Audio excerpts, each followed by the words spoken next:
जोहार नमस्कार, आप देख रहे हैं आपका अपना AD live. concerns of stakeholders. In line with the core Amitabh sir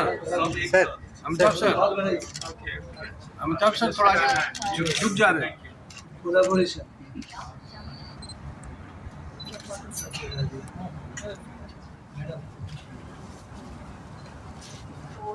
Integrator of Kolhan Development Cluster, Pradhan, to take the stage.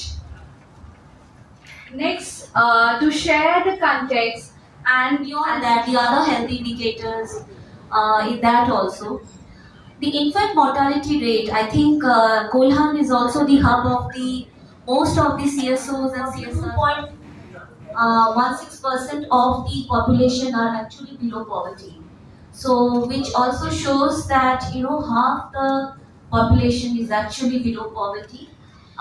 That according to the recent Niti Aayog, it's a multi-dimensional poverty index, which talks about not only so much human resources, which are 55,000, whereas the nation average is around 92,000. So I think there's a miles to go, and what we think is that I think we all know that the situation of Jharkhand currently it is going through, and nothing they were using in those days was ever polluting, or even if there is a pollution which is negligible, right? So from that model, hundreds of years ago, the kind of development model maybe we have adopted over the last 150 years in this country, I think we have created more problems than solving the problems. जिस भी angle से हम देखें, जिस भी data से देखें, need is not going anywhere. जरूरत कहीं जा नहीं रही है. जरूरत is going to be there. The need, the context for development work is not changing. Those, in fact, in 2019, end 2019, we were trying to do a decadal strategy. So we had gone to about 5,000 people across the country. 5,000 लोग जो अलग-अलग definitions of, हम लोग बड़े-बड़े शब्दों का इस्तेमाल करते हैं, marginalization, exclusion. So we looked at sex workers, we looked at Dalit communities, looked at tribal communities, we looked at many other institutions. उनसे हमने सिर्फ एक सवाल पूछा था कि the next 10 years, at that time, pre-COVID, that time 2030, what is the next 10 years going to look like for you? Or just no questionnaire, nothing, just one, instinctive reaction आता नहीं अगले 10 साल क्या होगा. So in that study, the most prominent thing that came out to us was that lot of these, most of them said that there will be newer ways, नए तरीके इजाद होंगे हमारे पीछे रह जाने के लिए और हमको उनके बारे में पता ही नहीं. There will be newer ways in which we will be left behind, and we don't even know about that. And this was just about 2 months before the country faced its largest internal displacement process. So that's where we are. हम लोग बहुत सारे अंग्रेजी में शब्दों का इस्तेमाल करते हैं. We call it a VUCA world, an uncertain world. Part of this program.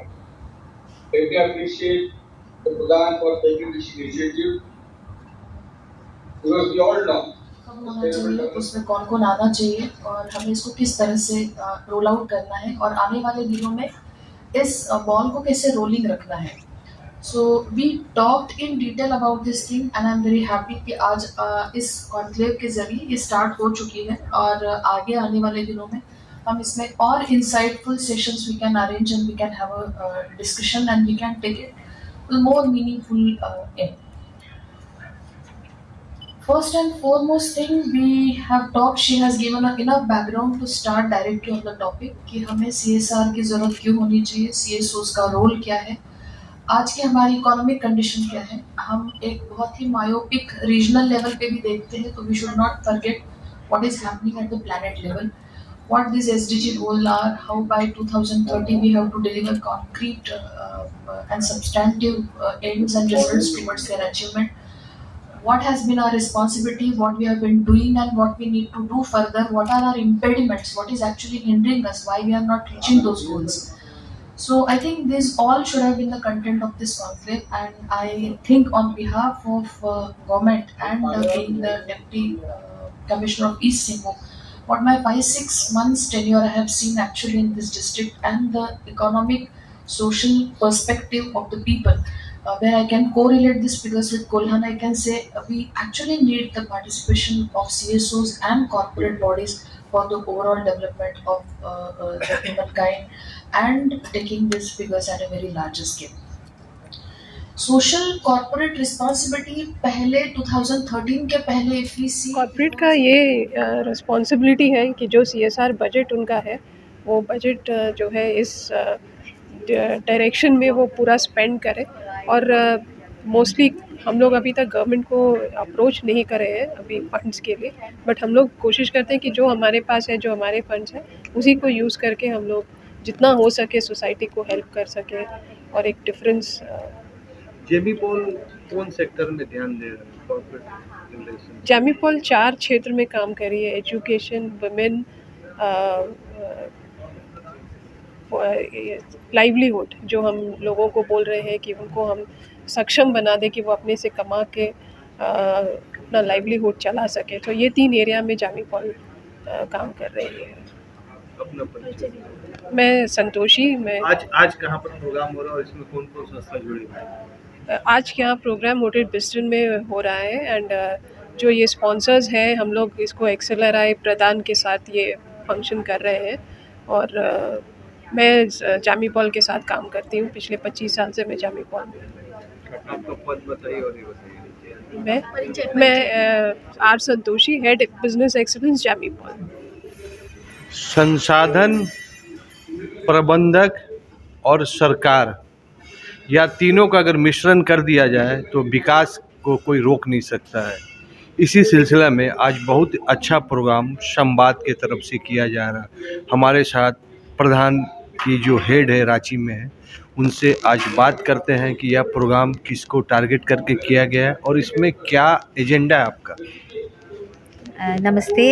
Actually ये कार्यक्रम का एक मेजर उद्देश्य है कि किस तरीके से जो हमारे यहाँ पे जो अलग अलग CSO हैं, NGOs हैं, जो काफ़ी सालों से काम कर रहे हैं वो, और CSR जो कंपनी सोशल रिस्पॉन्सिबिलिटी एक्ट के तहत आते हैं, CSR जो यहाँ पे कोल्हान में काम करते, तीनों जिला, ईस्ट सिंहभूम, वेस्ट सिंहभूम और सरायकेला, और साथ में जो सरकारी डिपार्टमेंट है, DC हैं, सेक्रेटरी एग्रीकल्चर, माइनिंग, तो हम एक साथ आके ये विचार करें कि कैसे करके हम एक मिल के काम करें। तो ये संवाद जो है ये लोगों को एक साथ लाने का एक प्रक्रिया है, और ये ऐसा नहीं है कि ये एक इवेंट है, ये एक पहल है।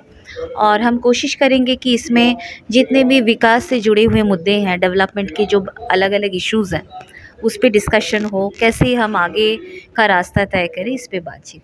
मैडम, आप लोग तो ऑल ओवर इंडिया में काम करती हैं, तो हर रीजन का अलग अलग प्रॉब्लम होता है, अलग अलग उसका रिक्वायरमेंट होता है। जैसे कोल्हान में आप लोग क्या क्या मेन आप लोग फोकस किए हैं जिसको कोल्हान टारगेट लेके? जी, कोल्हान क्योंकि एक देखा जाए तो आदिवासी इलाका है और बहुत ही गरीब इलाका है, तो यहाँ पे हम खास करके कोशिश कर रहे हैं जो जल, जंगल, ज़मीन है उस पे ज़्यादा फोकस करें। एक तो कैसे करके उससे जो आदिवासी हमारे यहाँ पे जो समुदाय हैं उससे कैसे ज़्यादा से ज़्यादा अपना रोज़गार ले सकें, और साथ ही हम कोशिश कर रहे हैं कि यहाँ पे जो स्वास्थ्य एवं जो गवर्नेंस की जो मुद्दे हैं, क्योंकि हम जानते हैं कि पंचायत जो है वो आज भी काफ़ी झारखंड में कमज़ोर है, तो कैसे करके पंचायत जो है महिलाओं के साथ, महिलाओं संगठन के साथ मिलकर एक आगे का योजना बनाए और उस पर काम करें।